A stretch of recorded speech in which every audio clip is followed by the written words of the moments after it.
Motive ఏం లేదండి. నేను చదువుకున్నప్పుడే లా చేశాను. లా చేసిన తర్వాత ప్రాక్టీస్ చేసుకోవాలి అనే ఉద్దేశంతో నేను ప్రాక్టీస్ స్టార్ట్ చేశాను. అప్పటికే పాస్ అయిన వెంటనే ఎన్రోల్ అవ్వడం. ఎన్రోల్ అయిన తర్వాత 89లో మా గ్రామంలో పంచాయతీ ఎన్నికలు వచ్చాయి. ఆ పంచాయతీ ఎన్నికల్లో మాకేంటంటే రిజర్వేషన్ వచ్చింది, ఎస్సీ రిజర్వేషన్ మా గ్రామం ఫస్ట్ టైం.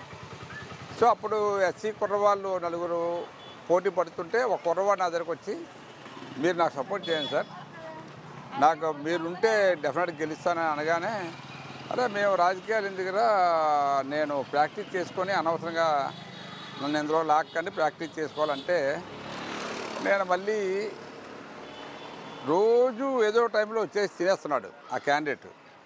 నేను అప్పుడు ఆలోచించా, మనం కూడా ఈ టైంలో ఎంటర్ అయితే బాగుంటుందేమో, వాడికి సపోర్ట్ చేసే బదులు మనం వారితో పాటు ప్రయాణం చేస్తే బాగుంటుందని ఆ కుర్రోడిని సర్పంచ్గా చేయడానికి మేము నిర్ణయం తీసుకొని నేను అప్పుడే ఆలోచించుకున్నాను, నేను ఎందుకు ఎమ్మెల్యే అవ్వకూడదు ఈ కాన్స్టిట్యున్సీలో.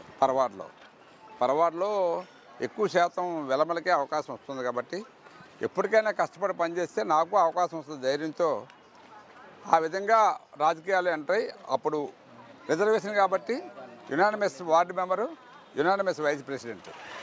అంటే వైస్ ప్రెసిడెంట్ అంటే ఇంకా కంట్రోల్, పంచాయతీ కంట్రోల్ అంతా నేను తీసుకున్నా. ఒక 7-8 నెలలకే వారికి అప్పుడు చెక్ పవర్ సర్పంచ్ ఫ్రీగా ఉండేది. ఇప్పుడు ఆ సెక్రటరీ వ్యవస్థ ఉండేది కాదు. చెక్ రాయాలంటే రాసి పట్టుకెళ్ళిపోవడం. ఆ విధంగా అది ఏం చేసేవాడు, పంచాయతీ డబ్బులన్నీ సుమారు ఒక 5-6 లక్షలు తినేశాడు. అప్పుడే 5-6 లక్షలు అంటే చూడండి. 9 నెలలు అయ్యేసరికి ఈ వ్యవహారం బాగాలేదండి, వారిని సస్పెండ్ చేయించి నేను సర్పంచ్గా ఛార్జ్ తీసుకొని మళ్ళీ సర్పంచ్గా మొదలుపెట్టా జీవితం. అంటే రాజకీయ జీవితం స్టార్ట్ అయినప్పుడు రాజకీయాన్ని ఒరిజినల్ రాజకీయం అంటే మనం ఏం చేయాలో ముందే ప్లాన్ చేసుకోవాలి సార్. అవతలవాడు ఎవడో మనల్ని కొడుతున్నాడు అంటే కొడితే వాడు ఎలా కొడతాడు, మనం ఎలా దెబ్బలు కాయాలి, మనం ఎలా రిప్లై కొట్టాలనేది నేర్చుకోవాలి. మరి లేకపోతే ఆలోచించుకోవాలి. కొట్టగలిగితే కొట్టగలుగుతాం, లేకపోతే మనం కాయవచ్చు. మనకు ఐడియా ఉండాలి.